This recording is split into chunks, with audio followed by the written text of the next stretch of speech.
one might be a little tough for me to get through. Bear with me. I think I'll be all right. I practice it all right, but then things always happen. I joke with people that if you've come to church here twice, you've probably seen me get choked up at least once. So maybe twice even. It's just the way it is, and I've learned to accept that in my ministry. I'm pretty sure that we were at a place called the Long Hole when I first got introduced to the stuff. The Long Hole, if you don't know, is a fishing spot, and depending on who you are, I may not tell you exactly where it is. It's in the Rock Creek. It's nearby where I grew up, and right now that's all I'm willing to give out because it was a favorite spot of mine as a child. Corey, my friend who passed this week, introduced me to this stuff called power bait. Now, I'm going to be honest straight out, Corey was always a better fisherman than me. He always caught more. In fact, there's a funny story where one time I went home, and I've been willing to share this. I went home with a stringer full of fish, all proud, and I remember showing my dad, "Dad, look at all the trout I caught." My dad said, I don't think they're trout. He was being very kind. He said, "No, they're trout. I caught them at the Long Hole." And he said, "Jason, they're not trout." It turned out, I was fishing with Corey that day, and I thought I caught a stringer full of whiteys. We were pretty young, or trout, but I actually caught what we all know as whiteys or white bass, and they ended up in a hole in the garden where they belong. I wasn't always aware of that, and Corey and I joked that he let me do that thinking I was going home with all these trout and he had caught none, but that would never be the case with Corey and I. I learned off after that, and I trust, you can trust me that I know what a trout looks like to this day. We probably were 8 or 9 years old maybe. I was telling my dad, though, after Corey told me about power bait and showed me this stuff. Of course, it was expensive stuff, much more expensive than corn or worms in your yard. And my dad insisted that it wasn't necessary to catch fish. He gave it what every dad does, and he said, "Well, we didn't use it when I was a kid, and we caught plenty of fish," and all those other things, but Corey insisted that this was the next best thing for catching fish. Eventually, I paid the hefty price of a few dollars for a small jar, and to be honest, power bait has proved its worth in my life. I'm pretty sure that the fish that are stocked in the streams have learned to turn a nose at times to anything that costs less than $4 to buy. But power bait can work wonders. At least it did for a little while. Now, when I fish with my brother, we don't go without it in places where we're allowed to use it. You might want to sit around and just chill out with some worms you bought when you were fishing, or you might want to flip your favorite rooster tail under a hemlock branch hanging over a stream. But when all of these things don't work, most guys I know around here, if they haven't already started with it, they break out to power bait when nothing else works. Now you have to hope that you use the right color, because there's not just one color of these. In fact, I dug out just what I bought yesterday. I have chartreuse. This is what I bought last year. I have yellow, because for some reason that's different than chartreuse to fish. I don't know. I have another thing of chartreuse. I have green pumpkin, as opposed to the regular pumpkin, because fish would know the difference. And I have hatchery pellet, the color of the hatchery pellets. Alone, after not fishing up here in 15 years or more, I went out and bought $20 worth of power bait last year in 5 different colors, thinking that it would help me catch the most fish. Truth be told, I went fishing only about 2 times last year and caught 1 fish. But I got enough power bait here for many years to come, and I'll bet this year I go out and buy even new flavors and colors. It's kind of like Play-Doh for fishermen in a way. They even have a power bait, I forget the name, I think it's called Patriot. And inside the jar is red, white, and blue power bait mixed together. Because, you know, fish will only buy American power bait and not any from any other country. But it sells, I'm sure, and as with anything in any adventure or business venture, it's about making money, and it works. But what's all this got to do with Jesus and our scripture today? Well, if we read our scripture today, it's clear that Jesus, one, preferred fishermen, which is a good choice in my book. We can easily see that in the scripture. Granted, they fished in a different way than what we do around here, but still, I'm going to take some liberty and say that Jesus loved fishermen, as he also does the New England Patriots today. I want to remind everyone of that. But it's not just that. It's not just that Jesus loves fishermen. Jesus knew how to catch people, how to catch fishermen. He knew what would work, and he knew how to get them to be fishers of men themselves. He would teach them the things they would have to do in order to get people to come into this new way, this new faith. For Jesus, it could happen just by calling their name and commanding them to follow me, which is exactly what he said.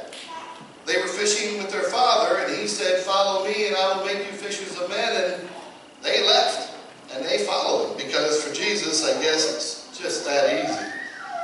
Like turning water into wine, something all fishermen and their families would probably like, or other miracles he could perform that would draw people to him. He knew exactly what was needed to get the crowds when he wanted them, whether by healing a leper or a woman, or getting his disciples to watch the widow give her 2 coins.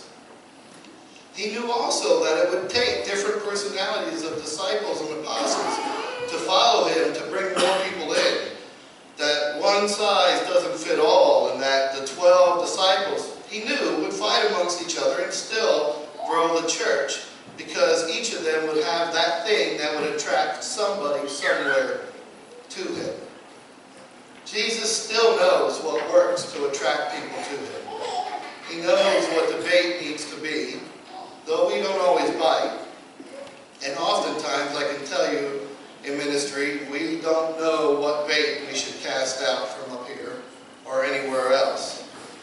I wish I had the power that Jesus did to call people into a relationship with him, to just say, "Follow me," and that the people would come.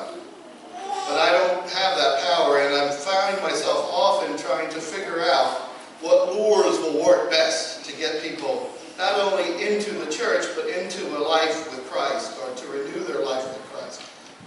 If you know me, you've known that I've tried everything from peanut butter and jelly sandwiches to books on the street to Mountain Dew bottles for people. Sometimes they work and sometimes they don't, but I keep casting out and keep trying. Sometimes the fish bites the hook and spits it right back out, but I keep casting out and trying. In the past few weeks and months, I've seen miracles happen right here in our hometown, and I hope that we all have opened our eyes to those things as well. From grieving loved ones and realizing that the miracle we ask for, that we receive, it isn't always in earthly living and healing. The miracle isn't always that our loved one will stay with us, but that the miracle is in the promise of eternal life. That's bigger than any cure for any disease or healing of a wounded heart or broken bone. That we know that God is with us always, and that we will be with him always in paradise, is the greatest miracle of all, and is always given to us. From those types of things to even last week, somehow somebody getting in touch with me with 100 peanut butter and jelly sandwiches, and of helping a family in need who showed up here that no one here had known. There were family, obviously, who had need and who benefited from those sandwiches, which we didn't even make. But our hospitality was for them, and in some way for me, that was a small miracle as well. For me, the most powerful and unexpected power bait, if you will, that I've seen recently bring people closer to God is actually death itself. Not only the miracle of the death and the resurrection of Christ, which is perhaps the greatest, well, is the greatest miracle of our faith, but also in the passing of loved ones like my friend Corey. Corey's life attracted others. Always did. If you were a friend of his, you know that. Corey let everyone into his house, and anyone, and sometimes that could probably be irritating to others. In In the end, though, his suffering and his fight with cancer and his death, I witnessed with my own eyes bring many people closer to God again. Just when I was fearing in all of this that people would get mad at God and would revolt against God or be angry with God, as you might expect them to be, what was actually happening is that these friends of his and friends of mine were actually comforted by being reminded that God is present with us in this. Right here in this very church, I witnessed guys who have not been to church in 15 or 20 years cry and talk to God on one night. Corey and I, this is the first time I'm telling anybody this, I actually discussed this beforehand and decided our path about this several weeks ago. We knew the process that his disease would take, and we knew the things that would happen, and Corey and I, though he wasn't a churchgoer, sat down and discussed how we could help and prepare for some things to help his family and his friends get through this time. I'd like to take credit.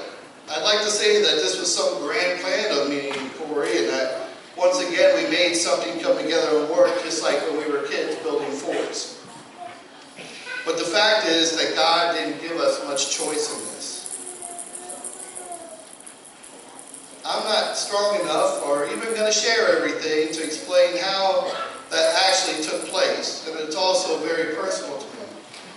But I can tell you that beyond a shadow of a doubt, in the process of things at the hospital and in his home, God led Corey and I to this. Corey and I weren't given any choice in this. We were forced into conversations that we had to have, though I wanted to avoid them at all costs. I know that God had thrown out to us a bait that we couldn't resist. God had placed before us things that we had to talk about. Like I said, Corey and I weren't given any choice. And I hope that God had us fishing for people also to take the bait. Today and tomorrow at his viewing and at his funeral, and at any viewing and funeral you will go to in your lives, you might look for this to occur, where people are relying on their strength of each other and on the comfort of God, rather than rejecting God. Just when you think they would be so angry they would push him away. Now some will do that, and of course I believe that's understandable. There's no wrong emotion when you lose a loved one, whether you cry or laugh or get angry. It all comes to us and it all has to come out. But I've yet to see a person grieve a loved one without praying to God, even those who claim to believe and know God at all. Corey and I were given the chance, and we took the opportunity to cast out one of God's most powerful baits, the brokenness that we all share together, and realize that we can't get through this world alone, that we must rely on God and we must worship our God in order to get through it. Now, as we cast out that bait, I realized that some of his friends and maybe even his family might spit out the hook. But the God I know is only going to switch to a different color or a lure and try again in their lives. And either way, we should all know and be comforted that if you don't take the bait now, God will eventually get the fish he wants. God's stringer will be full, and it is already, and it will contain the right fish, not the wrong ones, in order to live in paradise. I ask that you pray for all of those who have grieved a loved one recently or at any point in their life. Our town has had a lot of death, and I thought several weeks ago maybe we could stop talking about it, but it seems to continue in some ways. And I know that it's easy to say death is a part of life and that they live in heaven eternally, but I also know that it's hard to get through this, and that it's hard to understand what we see as a final act when